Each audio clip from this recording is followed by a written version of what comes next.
T'es-tu déjà posé la question suivante? Pourquoi y a-t-il eu des rois?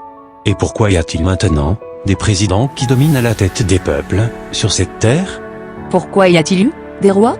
Et pourquoi y a-t-il maintenant des présidents qui dominent à la tête des peuples sur cette terre? Dispose ton cœur à écouter la vérité, et la vérité t'affranchira. Tout d'abord, retiens ceci.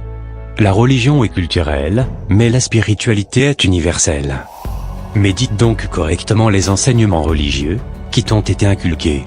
Tu en extrairas des leçons spirituelles très puissantes.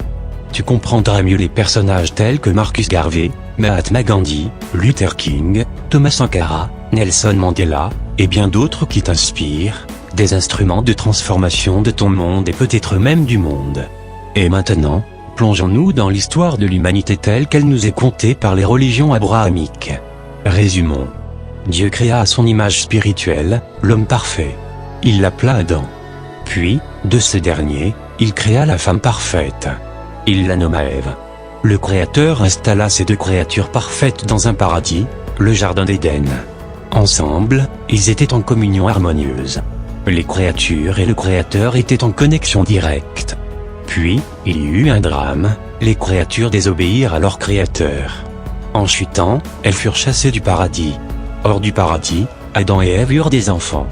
L'un des enfants, Abel, obéissait à Dieu. Puis, il y eut un deuxième drame, Caïn, cupide et jaloux, assassina son frère Abel. Il fut condamné par Dieu et obligé de s'éloigner de sa famille. Adam et Ève eurent un autre enfant. Ils le nommèrent Seth. Comme Abel, Seth était exemplaire aux yeux de Dieu. Au fil des années, les enfants d'Adam et Ève eurent des descendants. Et l'histoire se répéta avec ses succès et ses drames. Pour guider l'humanité, Dieu s'appuyait sur les personnes qui lui étaient restées fidèles. Ces personnes connectées à Dieu recevaient ses instructions. Ils avaient la vision. Ils avaient la sagesse. Ils étaient prophètes et juges.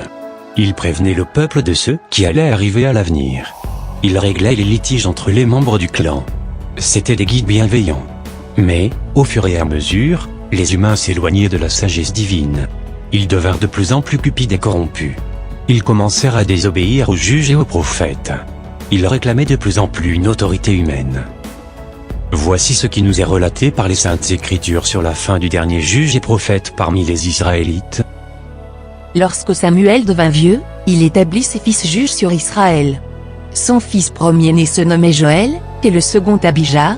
Ils étaient juges à Beersheba. Les fils de Samuel ne marchèrent point sur ses traces.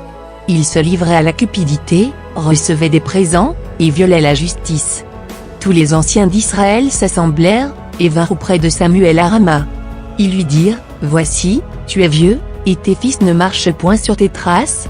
Maintenant, établis sur nous un roi pour nous juger, comme il y en a chez toutes les nations. » Samuel vit avec des plaisirs qu'il disait, « Donne-nous un roi pour nous juger. » Et Samuel pria l'Éternel. L'Éternel dit à Samuel, « Écoute la voix du peuple dans tout ce qu'il te dira, car ce n'est pas toi qu'il rejette, c'est moi qu'il rejette, afin que je ne règne plus sur eux. Ils agissent à ton égard, comme ils ont toujours agi depuis que je les ai fait monter d'Égypte jusqu'à ce jour. Ils m'ont abandonné, pour servir d'autres dieux. Écoute donc leur voix, mais donne-leur des avertissements, et fais-leur connaître le droit du roi qui régnera sur eux. » C'est ainsi que le peuple demanda un roi à sa tête. Il s'était détourné des lois divines. Il s'était éloigné de l'autorité de Dieu, pour se soumettre à l'autorité des hommes.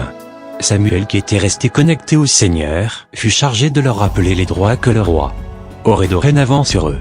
La suite ressemble à une véritable malédiction. Samuel rapporta toutes les paroles de l'Éternel au peuple, qui lui demandait un roi.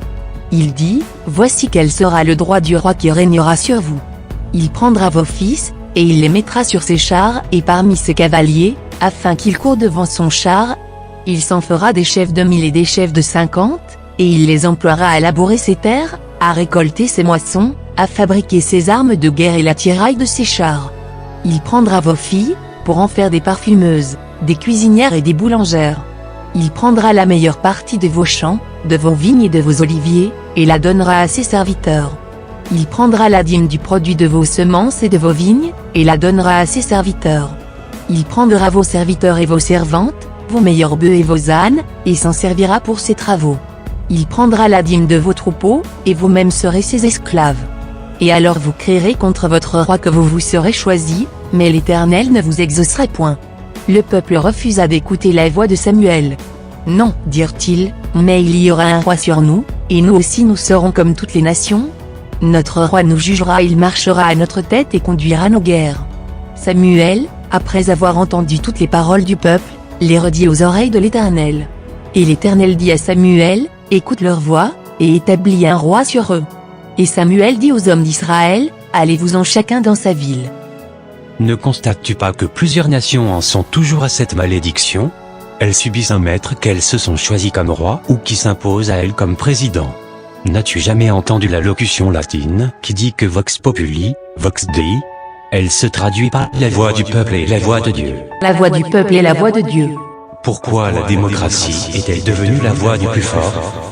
Pourquoi la démocratie est-elle devenue la voix du plus fort? Pour sortir du mélodrame, prends conscience de ce qui a conduit ta vie, ta famille ou ta nation à sa ruine. Décide, dès ce jour, de conscientiser ton entourage.